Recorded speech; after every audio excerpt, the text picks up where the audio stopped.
قیامت کے دن جب کوئی بھی بچی آئے گی جس کو دنیا میں قتل کر دیا گیا تھا، ہم اس سے سوال کریں گے بِأَيِّ ذَنبٍ قُتِلَتْ، تجھے کس جرم کی وجہ سے قتل کیا گیا تھا، تیرا قصور دنیا میں کیا تھا؟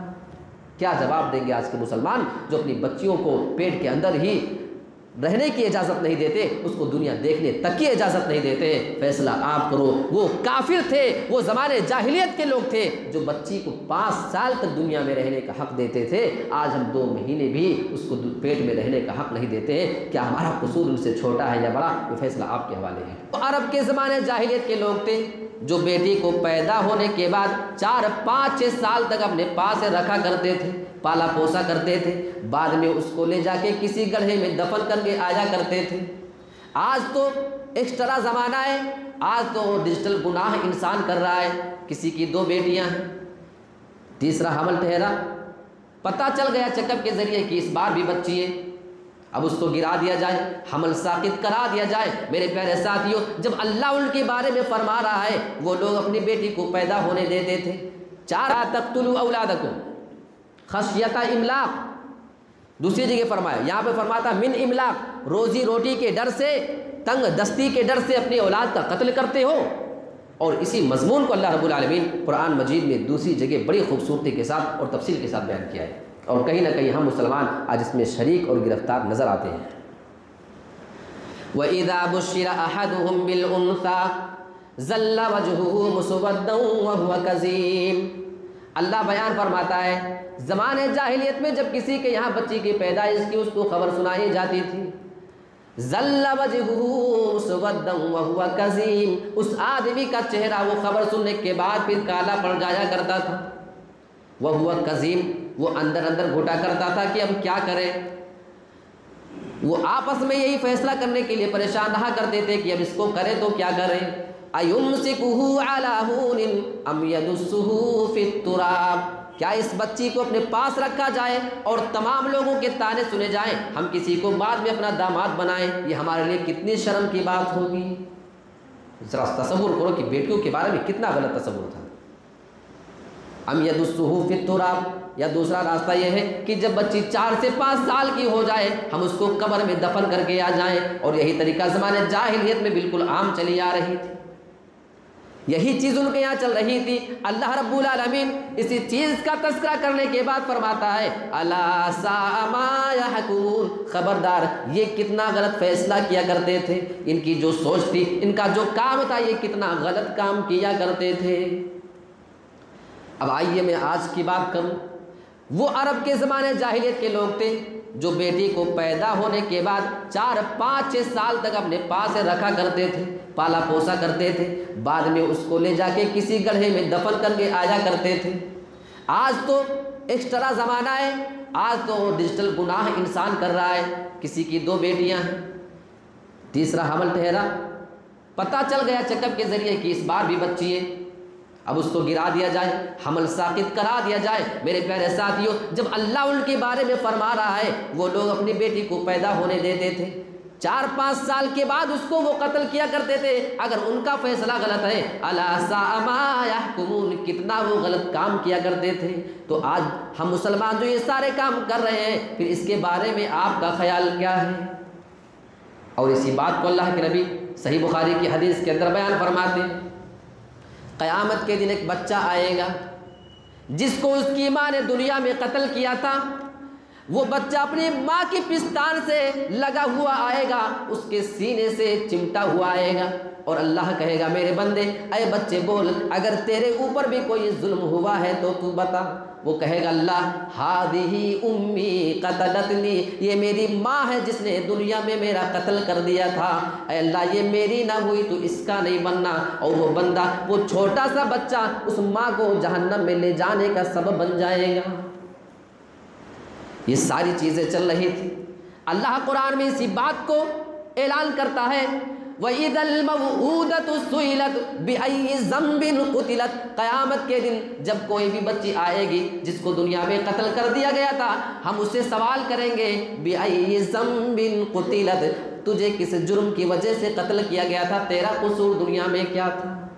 کیا جواب دیں گے آج کے مسلمان جو اپنی بچیوں کو پیٹ کے اندر ہی رہنے کی اجازت نہیں دیتے، اس کو دنیا دیکھنے تک کی اجازت نہیں دیتے، فیصلہ آپ کرو۔ وہ کافر تھے، وہ زمانے جاہلیت کے لوگ تھے جو بچی کو 5 سال تک دنیا میں رہنے کا حق دیتے تھے، آج ہم 2 مہینے بھی اس کو پیٹ میں رہنے کا حق نہیں دیتے ہیں۔ کیا ہمارا قصور ان سے چھوٹا ہے یا بڑا؟ یہ فیصلہ آپ کے حوالے ہے۔ اور آگے چلیں، اللہ رب العالمین نے آگے چل کے مزید ہمیں اور آپ کو بہت ساری چیزوں کے بارے میں بتاتا ہے۔ آگے چل کے اللہ نے جہنم کا بھی نقشہ کھینچا ہے، اور اس سے پہلے اللہ رب العالمین ابلیس کے بارے میں بڑی ڈیٹیل کے ساتھ باتیں کر رہا ہے، اور اس کے الفاظ آپ سنیں، کیا کچھ اس کی پلاننگ تھی اس کو سنیں، اور اس سے چوکنا رہنے کی ضرورت ہے۔ یہ رمضان کا مہینہ ہے، شیطان گرفتار ہے، لیکن ہمارا جو نفس ہے وہ ہمیں برائیوں پہ آمادہ کر رہا ہے۔ جی اللہ رب العالمین فرماتا ہے کہ ہم نے ابلیس سے کہا ما منعک الا تسجد اذ امرتک، بڑی وضاحت کے ساتھ، سورہ اعراف ہے یہ۔ اے ابلیس تجھے کس چیز نے منع کیا کہ تو آدم کا سجدہ کر؟ اذ امرتک، جب میں نے تجھے حکم دے ہی دیا تھا، میں نے تجھے آرڈر کر ہی دیا تھا، تو کون سی چیز تجھے روک رہی تھی؟ اس کا جواب کیا ہے؟ انا خیر منہ، میں آدم سے بہتر ہوں۔ خلقتنی من نار وخلقتہ من طین، تو نے مجھے آگ سے بنایا اور ان کو مٹی سے بنایا، میں بہتر ہوں۔ اس کی میں وضاحت کر چکا ہوں کہ کون بہتر ہے، کیسے وہ کہہ رہا تھا، اور کیوں بہتر ہے یا نہیں ہے، پچھلے بیان میں نے آپ کے سامنے بات رکھی ہوئی ہے، لہٰذا میں اس ڈیٹیل میں نہیں جاؤں گا۔ لیکن اس نے مہلت مانگی تھی، اللہ رب العالمین نے اس کے الفاظ کو ریکارڈ کیا ہے۔ قال انظرنی الی یوم یبعثون، جب وہ جنت سے نکال دیا گیا تھا، اور یہاں پہ میں آپ کو بتاتا چلوں، یہ ابلیس تھا جو اللہ تعالیٰ کی بہت زیادہ عبادت کرتا تھا، اتنی زیادہ عبادت کرتا تھا کہ اس کا شمار فرشتوں کے ساتھ ہونے لگا تھا، ان کے ساتھ اس کا رہنا سہنا تھا۔ ایک سجدہ کرنے سے انکار کرنے کی وجہ سے اللہ رب العالمین اس مردود کو ہمیشہ کے لیے جہنمی بنا دیتا ہے، جنت سے نکال دیتا ہے۔ پھر آج ہم اللہ رب العالمین کی کتنی نافرمانیاں کر رہے ہیں، یہ سوچنے کا مقام ہے۔ اس نے کہا انظرنی الی یوم یبعثون، اے میرے رب تو قیامت تک کے لیے مجھے مہلت دے ڈال، میں زمین میں جاؤں۔ اس کے الفاظ دیکھو، اے میرے رب فبما اغویتنی، تو نے مجھے گمراہ کر دیا ہے۔ یہ بھی ایک بہت بڑی گالی ہے ہمارے رب کے بارے میں، وہ کہہ رہا ہے تو نے مجھے گمراہ کیا ہے۔ اتنی خطرناک باتیں کرنے والا ہمارے رب کے بارے میں آج ہم اس کی باتیں مانتے ہیں، ہمیں شرم نہیں آتی؟ کیا چہرہ دکھاؤ گے رب کو کہ جس مردود نے میرے اوپر الزام لگایا تھا کہ تو مجھے گمراہ کیا ہے، تم اس کی باتیں مان کے آئے؟ کیا رب ہمارا ناراض نہیں ہو رہا ہم سے؟ اس کے الفاظ دیکھو، لَأَقْعُدَنَّ لَهُمْ صِرَاطَكَ الْمُسْتَقِيمَ، اے اللہ، اے ہمارے رب تو ہمیں دنیا میں بھیج دے، میں تیرے اسی صراط مستقیم پر بیٹھ جاؤں گا، تیرے بندوں کے لیے اسی پہ بیٹھوں گا۔ اسی بنا پہ اللہ نے بار بار سورہ فاتحہ میں صراط مستقیم پر چلنے کی دعا ہم کو سکھائی ہے، کیونکہ اس کے یہی الفاظ ہیں کہ میں تیرے اسی صراط مستقیم پر جا کے بیٹھوں گا۔ اس کے بعد آگے ثم لآتینہم من بین ایدیہم ومن خلفہم، پھر میں ان کے پاس آگے سے اور پیچھے سے بہکانے کے لیے آؤں گا، وعن ایمانہم وعن شمائلہم، میں ان کے دائیں سے آؤں گا اور ان کے بائیں سے آؤں گا، یعنی ہر جانب سے میں ان کو بہکانے کی کوشش کروں گا۔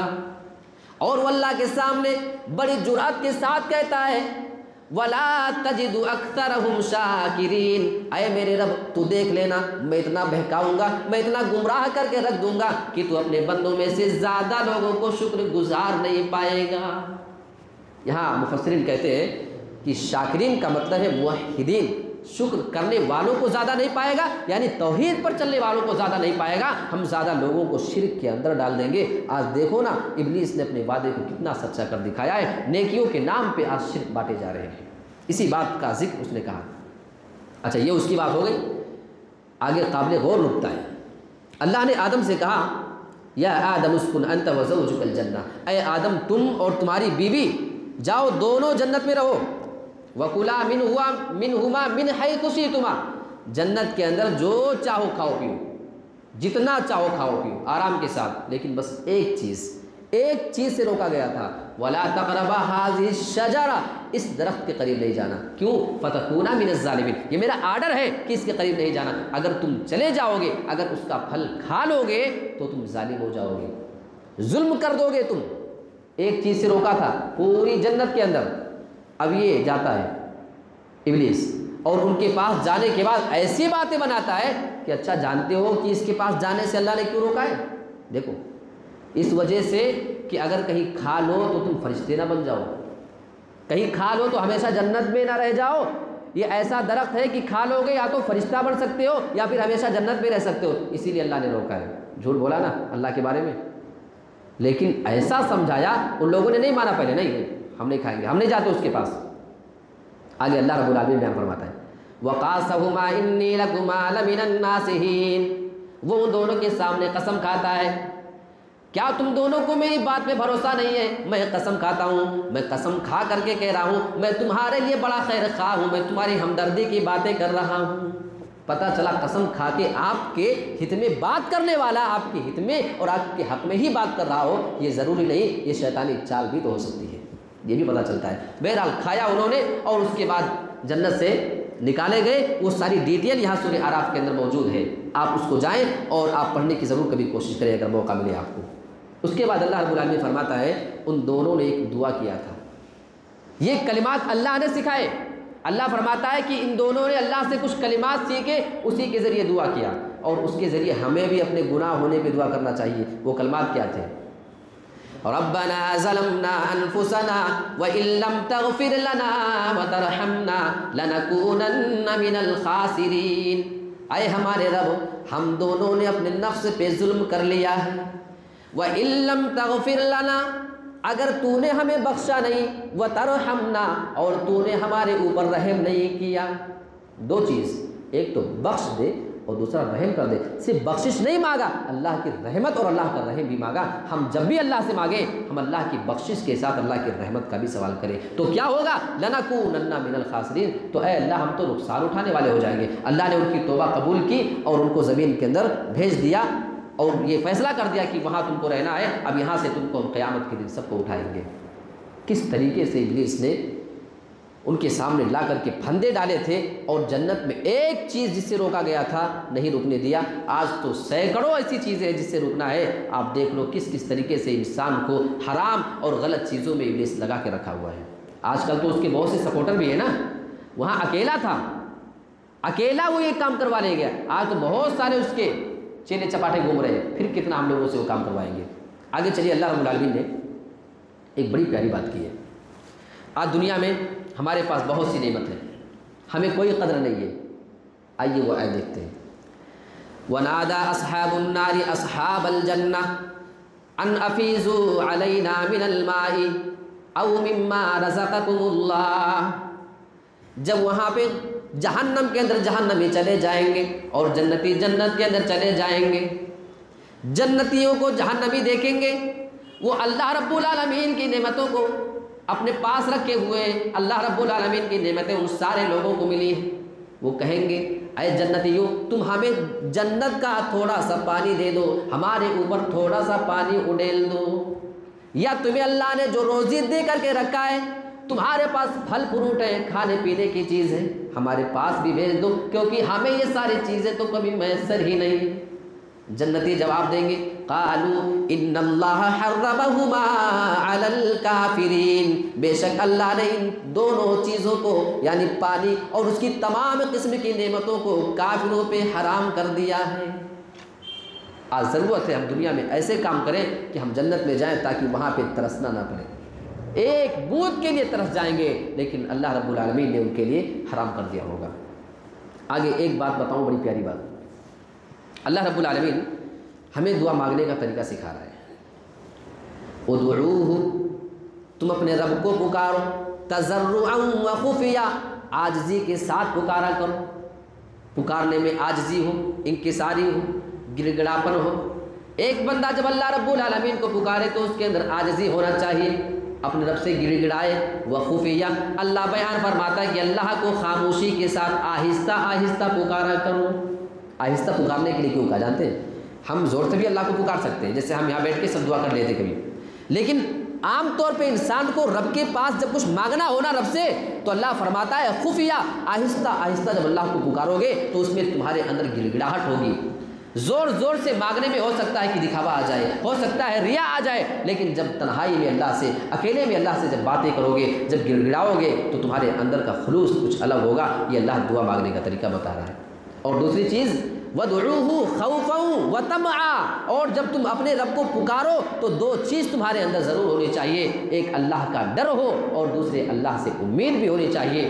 ڈر اس بات کا ہو کہ ہم گناہ کی معافی مانگ رہے ہیں، پتہ نہیں اللہ معاف کرے گا نہیں کرے گا، لیکن ساتھ میں امید بھی ہو کہ اللہ ضرور معاف کرے گا۔ ہم کوئی چیز مانگ رہے ہیں، ہمیں ڈر ہو پتہ نہیں ملے نہ ملے، لیکن ہمیں امید بھی ہو کہ انشاءاللہ ہمیں ضرور ملے گا۔ یہاں ہم 2 رکعت نماز پڑھتے ہیں تو ہمیں لگتا ہے کہ ہم نے رب پر احسان کر دیا ہے اور بس ہو گئے ہم جنتی۔ میرے پیارے ساتھیو، اللہ سے ڈریں، اپنی نیکیاں کرنے کے بعد اللہ رب العالمین سے دعا بھی کیا کریں کہ اے اللہ تو ان تمام نیکیوں کو قبول کر لے۔ اسلاف جب کوئی عبادت کرتے تھے، عبادت کر لینے کے بعد دعا کرتے تھے اے اللہ تو ان تمام عبادتوں کو ہماری جانب سے قبول کر لے۔